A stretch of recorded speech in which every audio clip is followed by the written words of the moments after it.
सामने न्यूज में आपका स्वागत है। मैं हूं दीप्ति थापा। हैवानियत ऐसी कि सुनने वाले भी घृणा करने लगे। जी हां, यूपी के फर्रुखाबाद में मोहल्ला अस्तबल तराई में दरिंदगी का ऐसा सनसनीखेज मामला सामने आया है, जहां एक छोटी बच्ची को घर से रात के वक्त अगवा कर लिया गया। ऐसा हुआ हैबतपुर गढ़िया कांसीराम कॉलोनी में रहने वाले एक गरीब के मासूम बेटे के साथ। इन दोनों घटनाओं के बाद पुलिस गुनहगारों की तलाश में जुट गई है। आइए जानते हैं मामला विस्तार से। दरिंदगी का पहला सनसनीखेज मामला यूपी के जिला फर्रुखाबाद के मऊ दरवाजा थाना क्षेत्र के मोहल्ला अस्तबल तराई का है। यहाँ 4 साल की एक मासूम से दरिंदगी की हद हो गई। वो रात को अपनी माँ के साथ सोई थी, जबकि उसके पिता भी नजदीक में ही सो रहे थे। घर में दरवाजे भी नहीं लगे थे। आधी रात को उसकी माँ की जब नींद खुली और उसने अपने कलेजे के टुकड़े को साथ न पाकर पति को जगाया, तो परेशान दंपत्ति में चीख पुकार मच गई। आवाज सुनकर मोहल्ले के लोग भी एकत्रित हो गए। कुछ देर तलाश करने के बाद बच्ची की बरसीन के खेत में कराहने की आवाज सुनाई दी। लोग मौके पर पहुंचे तो उनके होश उड़ गए। बच्ची लहूलुहान हालत में थी। नजदीक में ही गुलाब की झाड़ी के बीच छुरी और डेटॉल की शीशी भी बरामद हुई। शीशी आधी खाली पड़ी हुई थी। परेशान दंपत्ति घायल बच्ची को लीजीगंज अस्पताल ले गए। वहां उसे रेफर कर लोहिया अस्पताल में भर्ती करा दिया गया। मासूम की मां ने बताया कि आरोपी के बारे में पता नहीं चल सका है। वो घर से छुरी और मोबाइल भी उठा ले गए हैं। वहीं पुलिस अधीक्षक और एसएसपी सहित अधिकारियों ने घटना स्थल का निरीक्षण किया। पीड़ित पिता ने एसपी को बताया कि वो मौके पर पहुंचे तो बालिका होश में थी। बालिका ने उन्हें बताया कि कोई व्यक्ति उसे उठा लाया था और खेत में बैठाकर चला गया। उसने आरोपी के बारे में जानकारी होने की बात से मना किया।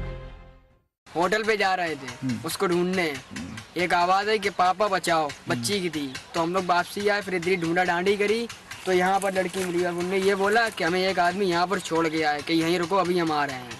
और यहाँ पर वो डेटॉल की शीशी मिली, उसमें तेल कड़वा था और चाकू था एक। वहीं दूसरी घटना हैबतपुर के काशीराम कॉलोनी में रहने वाले एक परिवार के इकलौते बेटे को इसी कॉलोनी के रहने वाले सिपाही राम बहाने से बुला ले गया और उसके साथ जबरन कुकर्म किया। पीड़ित जब रोया चिल्लाया तो आरोपी उसे छोड़कर भाग निकला। जबरन किया, जब चिल्लाना तो चौथी मंजिल पे और लोग थे और लोगों ने उधर से तेरी आवाज को कैसी आ रही थी, जो कौन है, तो लोग ऊपर गए, उसे छोड़ के वो भाग गया। घटना के बाद पीड़ित रिपोर्ट दर्ज कराने के लिए थाने के चक्कर लगाता रहा और थाना अध्यक्ष उसे हमेशा दुत्कारते रहे। वहीं पुलिस अधीक्षक विजय यादव ने बताया कि बालिका के साथ दुष्कर्म की घटना हुई है। उसके पिता की तहरीर पर अज्ञात आरोपी के खिलाफ मुकदमा दर्ज कर लिया गया है। विवेचना कर घटना का जल्द ही खुलासा भी कर दिया जाएगा। पुलिस अधीक्षक ये मानने को तैयार नहीं है कि पिछले 1 सप्ताह में अपराधों की बाढ़ सी आ गई है और अपराधियों को पुलिस का खौफ रह ही नहीं गया है। ब्यूरो रिपोर्ट, आमने सामने न्यूज, फर्रुखाबाद। महाराष्ट्र के औरंगाबाद से नागपुर और दिल्ली से हैदराबाद हाईवे पर बाईपास न होने से आए दिन दुर्घटनाएं होती है। 2011 में बाईपास के लिए मंजूरी तो मिल गई, लेकिन अभी भी यहां बाईपास बनने जैसी कोई बात नहीं हुई है।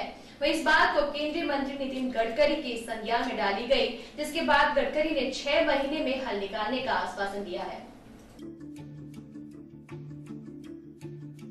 महाराष्ट्र के औरंगाबाद से नागपुर और दिल्ली हैदराबाद हाईवे पर नागरताज से लेकर अमानी तक बाईपास बनाने की मांग की गई है, जिसके लिए हाल ही में वासीम से रिसोड विधानसभा क्षेत्र के पूर्व विधायक विजय राव जाधव के बेटे की शादी में आए केंद्रीय मंत्री नितिन गडकरी से भाजपा के कार्यकर्ताओं के साथ प्रोफेसर आनंद देवड़े ने मुलाकात की है। इस बाईपास के लिए वर्ष 2011 में ही मंजूरी मिल गई थी, लेकिन ये मार्ग राष्ट्रीय मार्ग होने के कारण यहाँ से हर रोज हजारों गाड़ियों का आवाजाही होता है। इतना ही नहीं, ये मार्ग वासीम जिले के मालेगांव के करीब से गुजरने के कारण मालेगांव से हर रोज वासीम महकर अकोला, नागपुर, औरंगाबाद के लिए बस और ट्रक आवाजाही करते हैं, जिसके कारण शहर में आए दिन छोटी बड़ी दुर्घटनाएं होती रहती है। नागपुर मार्ग से आने वाली यातायात नागरताज से अकोला फाटे महकर से औरंगाबाद की ओर जाती है और महकर से आने वाली गाड़ियां शहर के भीतर से सेलू फाटे पर जाती है, जिसके लिए यहाँ बाईपास बनाना बहुत जरूरी है।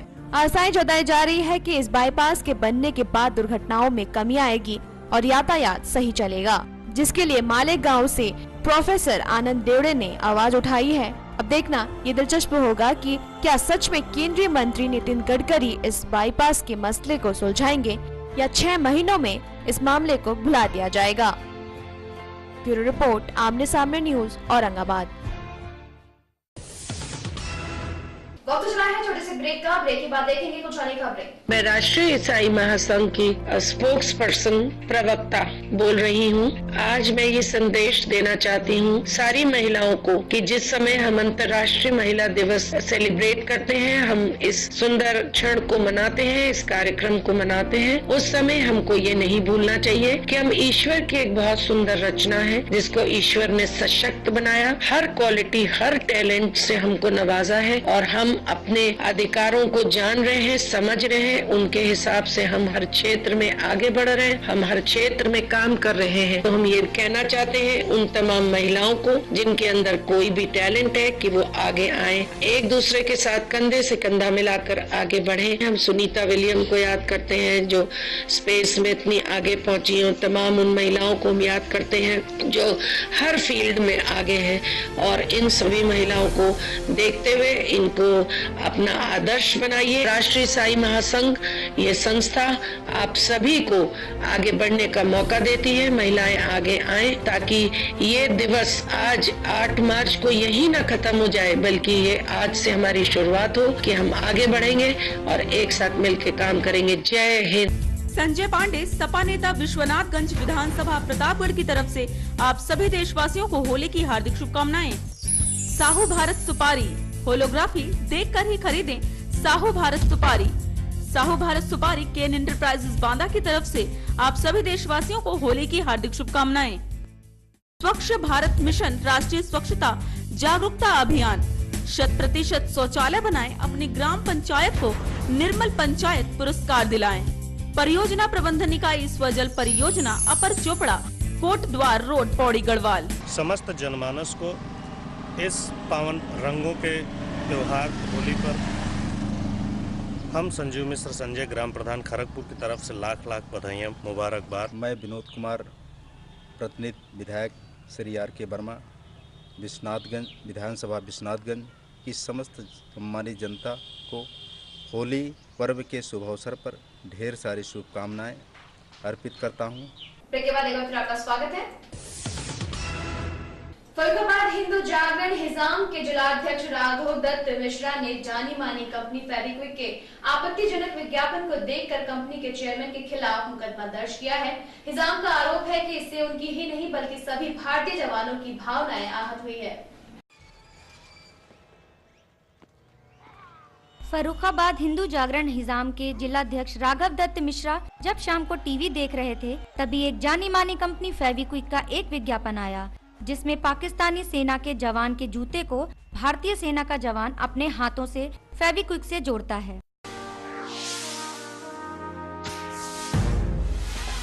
इस आपत्तिजनक विज्ञापन को देखकर हिजाम के जिलाध्यक्ष ने फेविक्विक के चेयरमैन के खिलाफ अपने वकील किशन शर्मा से मिलकर कंपनी के खिलाफ मुकदमा दर्ज किया है। साथ ही उस पर कार्रवाई करने की मांग भी की है। इससे कहीं न कहीं मेरा मानना है कि भारतीयों के लिए ये बहुत सम्मान को ठेस पहुंचाने वाली बात है, और भारतीय सेना के लिए ये बहुत दुखद, जिस तरीके से मैसेज भारत में चल रहा है, ये बहुत दुखद प्रक्रिया है। मैं आज मुकदमा यहाँ पंजीकृत कराने आया हूँ और मैं कोर्ट से आशा करता हूँ कि इसमें मुझे न्याय मिलेगा और इस पर दंडात्मक कार्रवाई फेविक्विक के एमडी और चेयरमैन के खिलाफ होगी। हिजाम का आरोप है कि इससे उनकी ही नहीं बल्कि सभी भारतीय जवानों की भावनाएं भी आहत हुई हैं। ब्यूरो रिपोर्ट, आमने सामने न्यूज, फर्रुखाबाद। इस बुलेटिन में फिलहाल इतना ही। कल फिर मिलेंगे कुछ अन्य खबरों के साथ। तब तक के लिए मुझे यानी थापा को दीजिए इजाजत। नमस्कार।